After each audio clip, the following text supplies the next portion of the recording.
So we're here in Washington, D.C. for the perfect time of year for seeing the cherry blossoms. And I thought maybe I'd give you a bit of a history of how the cherry blossoms got here, and just a little bit of information that might make your next trip to Washington, D.C. really special. So we came over here by West Potomac Park.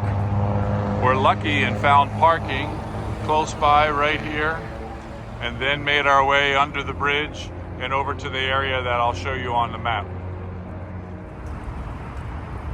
So they provide this map of the National Mall, and the area where we were was right along here, which is arguably one of, if not the best area to get really great views of the cherry blossoms and also the surrounding monuments.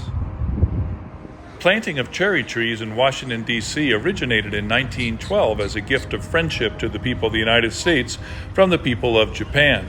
In 1885, Miss Eliza Ruhama Skidmore was enamored with the beautiful cherry trees she saw in Japan. After returning to Washington, D.C. from there, Eliza approached the U.S. government advocating for over 24 years for the planting of Japanese cherry trees in Washington, D.C. In 1909, she continued her efforts, sending a note advocating for the trees to the new First Lady, Helen Taft. 2 days later, the First Lady responded positively.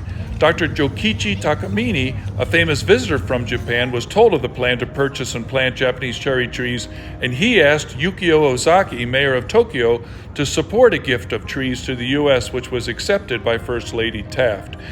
In 1910, 2,000 trees arrived in Washington, D.C., but unfortunately, they had to be destroyed because of nematode and insect infestation. But Tokyo Mayor Ozaki made a second donation of 3,020 trees. On March 27, 1912, First Lady Taft and Vice Countess Chinda, the Japanese ambassador's wife, planted 2 cherry trees on the northern bank of the Tidal Basin, which are still standing. A plaque nearby notes the event. This event is considered the start of the National Cherry Blossom Festival. The event itself didn't really take off as an annual event until 1935. However, the planting in 1912 is considered the start also. Nestled inconspicuously by the tidal basin, old Stumpy's gnarled trunk and weathered branches tell a tale of survival against the odds. Its weathered bark bears the scars of countless seasons, yet it stands, a living testament to the passage of time. Over the years, Old Stumpy has become something of a local legend, attracting curious visitors who seek it out on the tidal basin.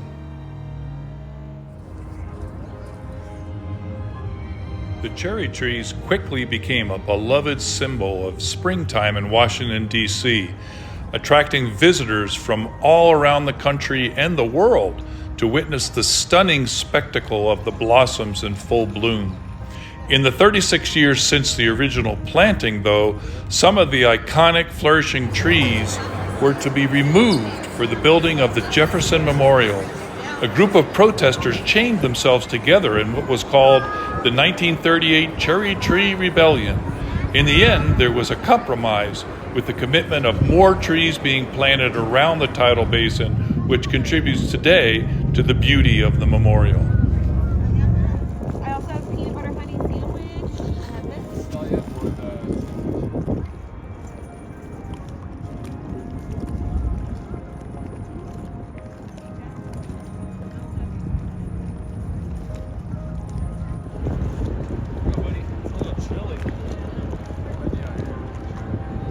During and after World War II, Japan's trees, which were the sires of Washington's first trees, had suffered.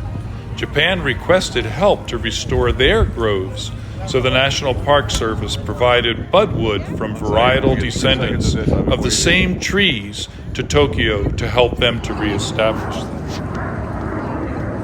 During certain times of the year, the water will exceed its banks, and you'll see this flooding. It was particularly the case by the Martin Luther King Memorial, and there's even discussions of moving trees because of the flooding that periodically occurs.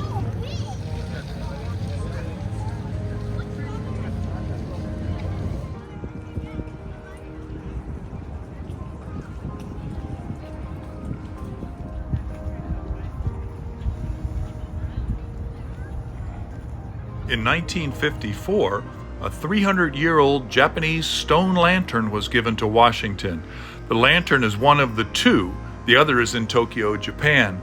It's another symbol of friendship as it marked the 100th anniversary of the first peace treaty between the U.S. and Japan, which was signed in 1854. But since 1954, the National Cherry Blossom Festival is officially opened by the lighting of this lantern.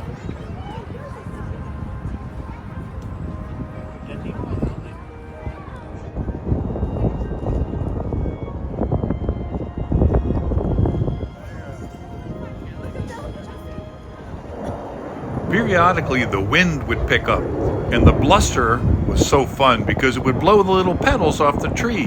And so you felt like you were in, I don't know, a kind of a flowery snowstorm. It was really pretty delightful to have that fall all around you and watch it as it fell from the trees.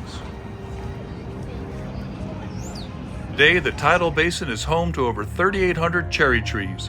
The plant diplomacy between the U.S. and Japan has a fascinating history that continues today. Friendship between nations displayed in gorgeous flowering trees. What could be better?